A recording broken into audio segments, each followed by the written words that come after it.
और सबसे ज्यादा नुकसान पर्यटन को पहुंचा। हमने और हमारी सरकार ने, हमारी मंत्रिमंडल के सभी सदस्यों ने दिन रात मेहनत कर इस समस्या से लड़ने की ठानी। और आज मुझे खुशी है कि पूरे हिमाचल प्रदेश में जितने भी टूरिस्ट आए हैं उनके स्वागत के लिए हिमाचल प्रदेश तैयार खड़ा है। मैं अभी मनाली की रिपोर्ट ले रहा था, धर्मशाला की रिपोर्ट ले रहा था, कसौली की रिपोर्ट ले रहा था, शिमला की रिपोर्ट ले रहा था। तकरीबन 30,000 के करीब बाहर से भारी नंबर की गाड़ियां प्रदेश में प्रवेश कर चुकी है। इसका मतलब है कि हमने जो कार्य किया है और पर्यटकों को ये विश्वास हो गया है कि इतिहास की सबसे बड़ी आपदा के बाद हिमाचल प्रदेश का पर्यटन उद्योग फिर से खड़ा हुआ है। इसके लिए मैं हिमाचल के सभी कर्मचारियों को, सभी अधिकारियों को, सभी नेताओं को शुभकामनाएं देना चाहता हूं। आप जानते हैं आपदा ने हिमाचल प्रदेश को बहुत नुकसान पहुंचाया, लेकिन हमारी सरकार आर्थिक तंगी के बावजूद फिर भी उससे उबरने का प्रयास कर रही है।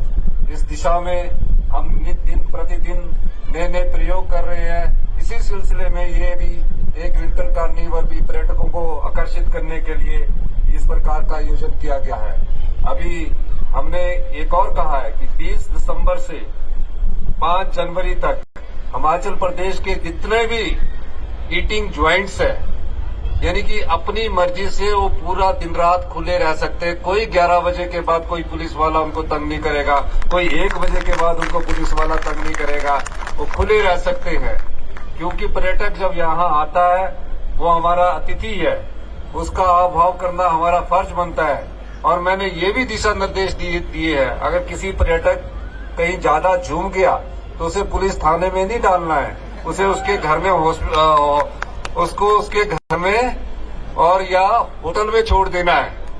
तो इन सब चीजों से कहीं बेचारा वो घूमने आया हो, एंजॉय कर रहा हो, मैरी क्रिसमस के एंजॉय में और नए साल के एंजॉय में कहीं बेचारा ज्यादा कुछ झूम गया और पुलिस वाले उसे हवालात की सेवा करवा देंगे तो अच्छा नहीं लगेगा।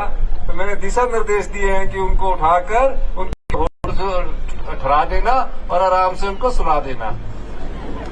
तो ये इसलिए है क्योंकि पर्यटकों के माध्यम से ही हमें राजस्व मिलता है, और हमारा राजस्व जो हमारी सरकार का राजस्व है उसमें पर्यटन क्षेत्र का बहुत बड़ा हाथ है।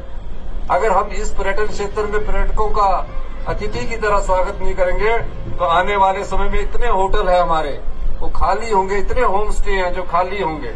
इस दिशा से हम इसमें पर्यटन को बढ़ावा देने के लिए कार्य कर रहे हैं। और इस बार हमने पर्यटन का जो बजट पहले 5 करोड़ होता था, फिर पिछली सरकार ने 50 करोड़ बढ़ाया, हमने इस बार इस बजट को 3,000 करोड़ रुपया बनाया। नए पर्यटन क्षेत्रों के विकास के लिए हमारी सरकार कटिबद्ध है। आप और नाटी के बीच में मैं ज्यादा समय न लेता, यही कहूंगा कि हिमाचल की जनता ने आपदा के समय जो योगदान राहत कोष में दिया है, प्यारे बच्चों ने जो योगदान राहत कोष में दिया है, छोटी छोटी गुल तोड़ने के बाद उन्होंने अपना योगदान आपदा राहत कोष में दिया है। मुझे इस बात की खुशी है कि आपके बच्चों के राहत कोष में जो दान करने के बाद पर्यटन भी खुलकर हिमाचल प्रदेश में आ रहे हैं। इसके लिए मैं बाहर से आए सभी पर्यटकों का भी बहुत बहुत धन्यवाद करना चाहता हूं कि आपके सहयोग से, आपके आशीर्वाद से हम लोग आपके स्वागत के लिए हमेशा तैयार है। आपका बहुत बहुत धन्यवाद। जय हिंद, जय भारत।